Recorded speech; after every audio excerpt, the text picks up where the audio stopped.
Yes,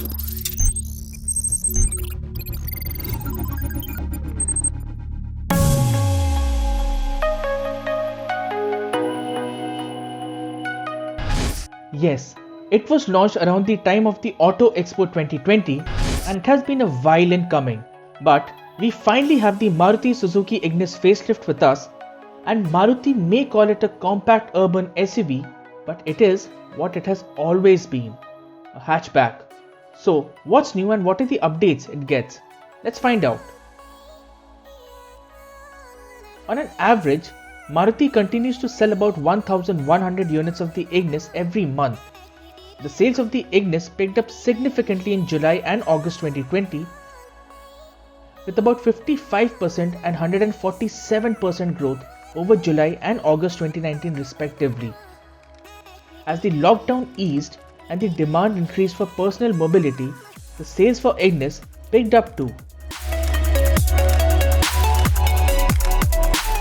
The Ignis facelift does not get a sea of change, but what is new is the front grille. It now gets 4 square blocks with chrome elements, which is similar to the Espresso. Apart from that, the front and the rear bumper is all new and it gets this chunky silver skid plate adding to the muscle.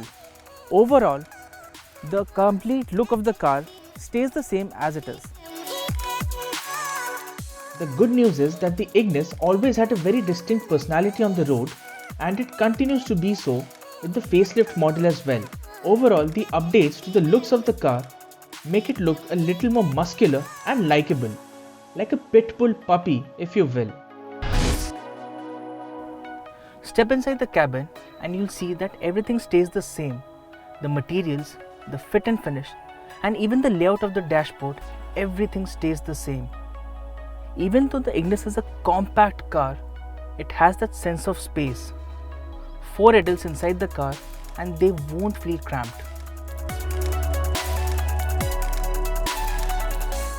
The Zeta and Alpha variants of the Ignis get Suzuki's Smart Play infotainment system with a 7-inch touchscreen which offers Apple CarPlay and Android Auto connectivity. Additionally, you also get aux and USB points.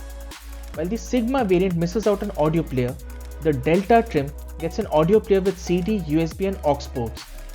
Dual airbags and ABS are standard fitments across the board, and top-spec Alpha models also get a reverse parking camera with guiding lines. The boot space on the Ignis is 260 litres, which should be enough to gobble up luggage for a weekend trip for 2. Under the hood is the same 1.2-litre petrol engine, which is now BS6 compliant. It makes 82 brake horsepower at 6000 rpm, and the peak torque output is rated at 130 Nm, coming in at 4200 rpm. Maruti claims that the Ignis offers a fuel efficiency of 20.89 km per litre in its manual and automatic avatars, which is the same as what the BS4 model offered. Our test car comes with an AGS gearbox. So, with the numbers out of the way, let's start driving.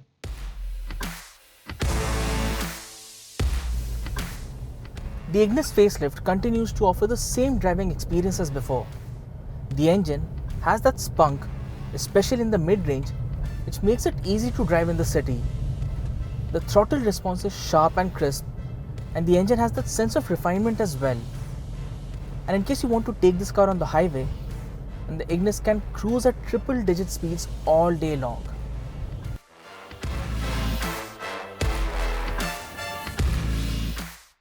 The AMT or AGS gearbox, as Maruti likes to call it, feels adequate for the city, but on the highway, you will have to plan your overtaking maneuvers.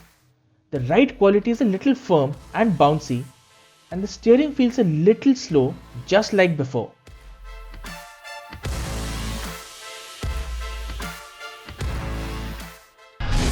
The prices of the Ignis facelift start at 4,89,000 rupees and go up to 7,20,000 rupees with a total of 7 variants on sale.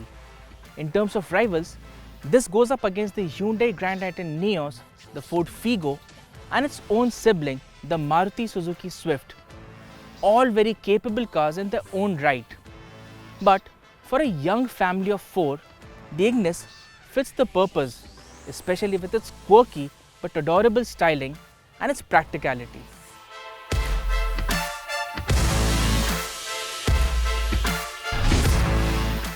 The prices for the Hyundai Grand i10 Neos Petrol start at 5,13,000 rupees and go up to 7,81,000 rupees for the top spec turbo petrol variant and 7,75,000 rupees for the top spec Asta AMT petrol trim.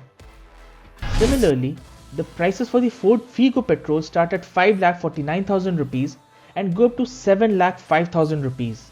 And lastly, the prices of the Swift start at 5,19,000 rupees and go up to 8,02,000 rupees, significantly more expensive than the Ignis.